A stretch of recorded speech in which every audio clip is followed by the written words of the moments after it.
Good evening, everyone. Pontsho Mpelo here from Skull Session, a host of Skull Session. This is not episode 2. I'm here to give a quick recap on episode 1. But let me first start with thanking everyone that viewed our first episode. I'm really humbled by your support. And tonight, I'm just here to answer questions that I received, and I appreciate your comments and the points that you guys gave us. We can only use those points to build up as we prepare for episode 2. So I jotted down some of those comments. I'll try and answer those questions. And yeah, so most people spoke about being confused about the color schemes I spoke about. I think I was really clear, but obviously if you watch the video maybe twice or maybe 3 times, you will get my point. But like I said, I'm here to go back to what I said or what I shared on episode 1 and try and answer those questions. So most people were confused about the color schemes when I mentioned that most companies, what they do is when they build a company, they also decide on colors that they're going to use. They decide on patterns, they decide the type of lighting, and also they decide on a working plan, if it's going to be an open plan or so they decide on those things. And it's only because they want the employees to be productive. They want the employees to be in a space that will help them be proactive for the hours that they're going to be spending at work.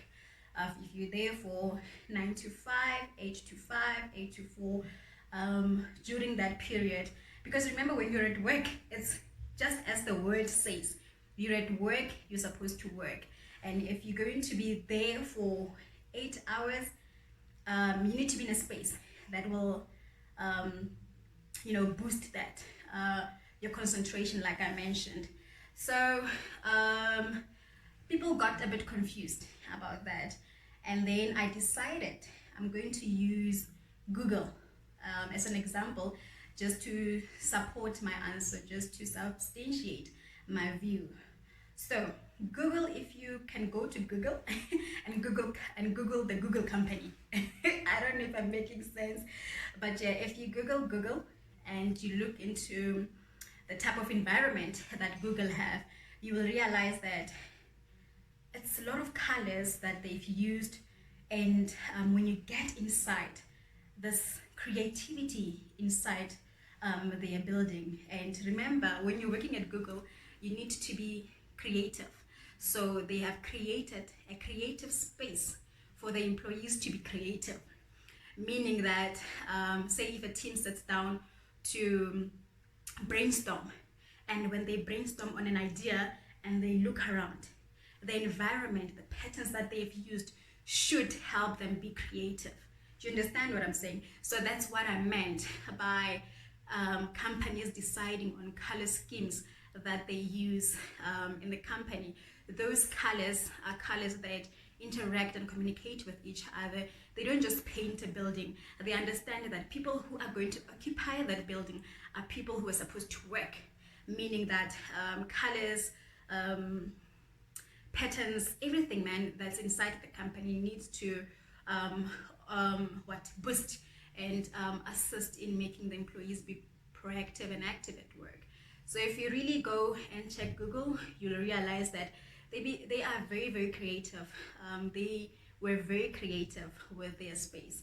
And that's, in my opinion, after analyzing how the environment is at Google, is to make sure that the employees remain creative. And you can only be creative if you are in a creative space. I don't know if marketing people will tell you when they decide about brands that they need to go with, they prefer specific spaces that they need to be in, because of it's such spaces that helps them to be creative. I hope I answered that question very well. Yeah, but please hit me with those comments. I'm very happy to come back to you guys and explain. One other question that I got was about how I explained success.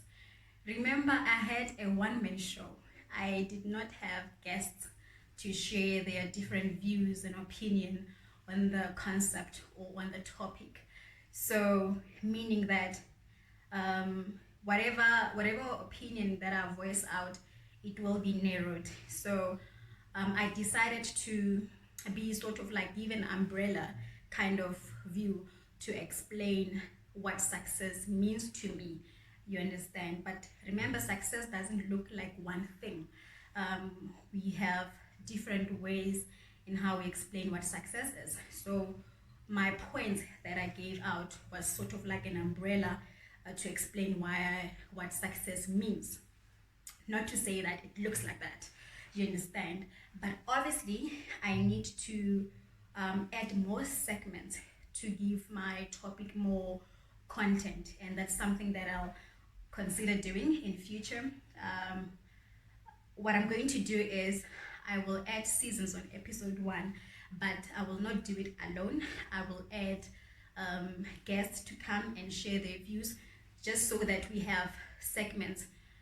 I get a the umbrella. What my opinion is just an umbrella to say what I think success is. So I will add more segments to it, and in doing so, I will bring in guests to come and share their different views. You understand? I'm very happy about that. I will do that going forward. For now, we will jump to. I'm preparing for episode 2, but that's something that I will work on. You understand? Listen, we can only be better and do better from the comments that you guys give us. That's how we grow. This was the first episode. I really appreciate you coming back to us because remember we're not used to this space, and we're trying to fit in this space. And I'm very happy that you guys are there to see that we grow. I truly am humbled by that. Yeah, so I will do that. I will create a season that will, add content to episode 1. But right now I'm preparing for episode 2. I will inform you guys when it will be ready, but pretty soon. Another question, I'm only going to take 3 questions. Another question was on the example I used about men going out and having 2 girlfriends. It's like I'm painting a picture that's how men are when they focus on their career life. It's like those are the end results. Listen, there's a reality. There's a reality. There's that reality. You know that, and not. This is not to say that all men are like that. Not all men are like that. There's other men who, when they realize that coming back now to focus on their marriage, to focus on their relationship, they realize that we're not as we used to. We're not gelling with my partner. That spark is no longer there. So what they do is that partners really work on the relationship to bring back that spark. You understand?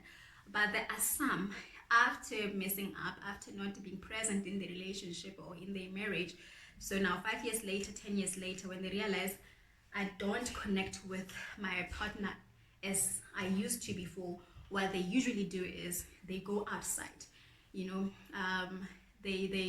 involve the third party in their relationship or in their marriage by dating outside. You understand? Because obviously, if you're not connecting with your wife or with your partner, you will have that gap that will long for intimacy, that will long for love. But because of you not getting it from home, what you do is you seek it outside. That's a reality, guys. Let's be honest, that's the reality. And I'm not saying that it's always like that, but I took that reality and focused on that reality and came with repercussions from just that reality. Not to say that generally that's how men are when they focus on their their career life, sorry. And this is not only to say it's only men that would do that. It's from both men and women. I'm not saying, but this is an opinion. This is a comment that came from a man. That's why I'm saying men. But when I made that example, it was not directed to males. It was directed to both women and men. You understand? It's just that trying to answer this male person that commented, Hore, it's like saying Hore, batho ba banna, when things are not good at home, they go outside. But that's just how it is. That's reality. Not all men, but there are some men who really does that. And I took that just one reality, I took that and built upon that reality. What are the repercussions when you go that direction, where you date outside when things are not well at home? So that's what I tried doing. And listen, one thing that I need you to understand is that feelings, and okay, when it comes to relationship or marriage, our feelings do not have ears. Our emotions don't have ears. I'm saying feelings and emotions because when two people come together as partners, to be partners, girlfriend, boyfriend, or marriage, when two people come together, what connects them together, it's love, emotions, and feelings. And unfortunately, love, emotions, and feelings, they don't have ears. The only way for feelings, love, and emotions to stay active is only if you are present. You understand? You can sit your partner down and say, listen, I'm going to be in and out of the country. I'm going to be focusing on my career life. I am building a successful company and I'm going to do business outside globally. So I'll be in and out of the country. Your wife has ears to understand. And because of I really want to see you be a better person, they can understand absent in my life. All right, they have ears to understand that. You understand? Unfortunately, feelings, love, emotions, which is something that brings people together, they don't have ears. The only language, feelings, emotions, the only language that they understand is if you are there and you are present, you are physically present to, intimately connect with your person. So if you're going to be away for 5 years or 10 years, unfortunately, there will be that disconnection. Whether I, as an individual, understood that my partner won't be present, but there will be that disconnection because unfortunately, when it comes to feelings, emotions, and love, they don't have ears. For them to stay active, it's only if you are present. For them to be always charged as if you are present. If you're not, unfortunately, your your love life will suffer. So that's what I meant, and I believe I didn't have enough time to explain more. It's like I was giving key points and I left people hanging. But what does she mean by that? So I did not explain. But that's something. It's a learning curve, guys. I appreciate, honestly, I appreciate you coming back to me and giving me those points. Be on lookout for episode 2. I will build on episode 1 to just bring more stories of success coming out and hearing from other people. Yes, those who really would want me to invite, please shout out. I have a list of my people that I want to invite, but if you really want to be part of the show and share your views as well, let me know. If there's any topic that you want us to touch on, I'm really happy to do my research and build content on whatever that you want, whatever it is that you want us to discuss on the show. So thank you so much. Good evening. Have a blessed evening. I will keep in touch to inform you guys of the next episode, which is episode 2.